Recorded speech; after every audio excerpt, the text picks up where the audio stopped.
জান্নাতের বিষয় আপনারা জবান খুলে বলেন তো এই এলাকার লোকেরা, জান্নাত কয়টা?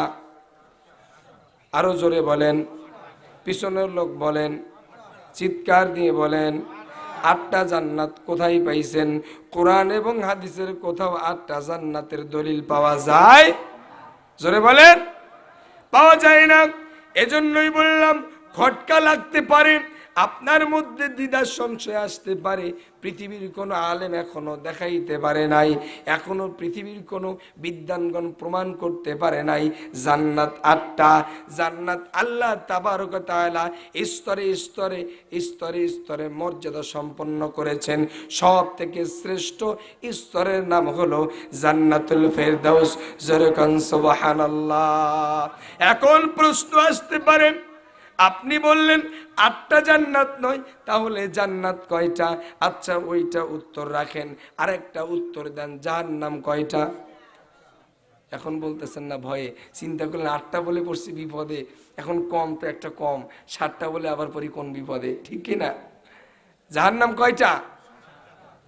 জাহান্নাম যদি 7টা হয়, এখন আপনার প্রতি আমার প্রশ্ন, যখন মানুষ মিজানের পাল্লা যখন ওজন করা হবে এবং যখন কিয়ামতের দিন বান্দাকে ছেড়ে দেওয়া হবে আমল নামা হিসাব নিকাশের পরে, যাও যাও জান্নাতে যাও, এই জান্নাতে যাওয়ার সময় পুলসেরাতের পুল পাড়ি দিতে গিয়ে অনেকেই নিচে পড়ে যাবে, ফসকে পড়ে যাবে। পরে কোথায় যাবে? ঘুমাইছেন? পরে কোথায় যাবে? জাহান্নামে। এখন আপনি বলেন কোন জাহান্নামের মধ্যে পড়বে? এইটা বলা খুব মুশকিল। জাহান্নাম হচ্ছে একটা, আর জাহান্নামের স্তর হলো 7টা। জোরে কোন নাউজুবিল্লাহ। এরপর লক্ষ্য করেন, জান্নাত কয়টা? জান্নাত একটা, আর জান্নাতের স্তর হলো 8টা নয়, আরো একাধিক, আরো অধিক, 8টারও অধিক স্তর আল্লাহ তাবারক ওয়া তাআলা তৈরি করেছেন বান্দার মর্যাদা অনুযায়ী, আমল অনুযায়ী, ঈমান অনুযায়ী। যার ঈমান যত মজবুত, আমল যত বেশি, তার জন্য আল্লাহ তাবারক ওয়া তাআলা জান্নাতুল ফেরদাউস তৈরি করে রেখেছেন। চিৎকার মেরে বলুন সুবহানাল্লাহ। সম্মানিত উপস্থিতি, লক্ষ্য করেন, আমি আপনাদেরকে বলছি, পশ্চিম রাঘবপুর এলাকাবাসী লক্ষ্য করেন, 2টা আনকমন কথা বলছি। একটা হলো জাহান্নাম একটা, আরেকটা বলছি জান্নাত একটা। আমি তো খুব বেশি দূরের লোক নই, আব্দুল আলিম ভাইয়ের খুব সুপরিচিত।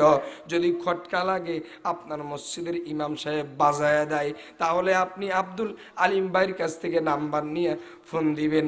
ওই ইমামের রেফারেন্সটা আমি আমার নিজ কানে শুনবো। যদি প্রমাণ করতে পারে, আমি তওবা করে ফিরে আসবো ইনশাআল্লাহ। এখন লক্ষ্য করেন, শ্রেষ্ঠ জান্নাতের নাম কি? জোরে বলেন, ভয় পাইন না, বলেন, ভুল হতেই পারে। শ্রেষ্ঠ জান্নাতের নাম কি? জান্নাতুল ফেরদাউস। আল্লাহ বললেন, ঈমানের গুণে জান্নাতুল ফেরদাউসে যাবে।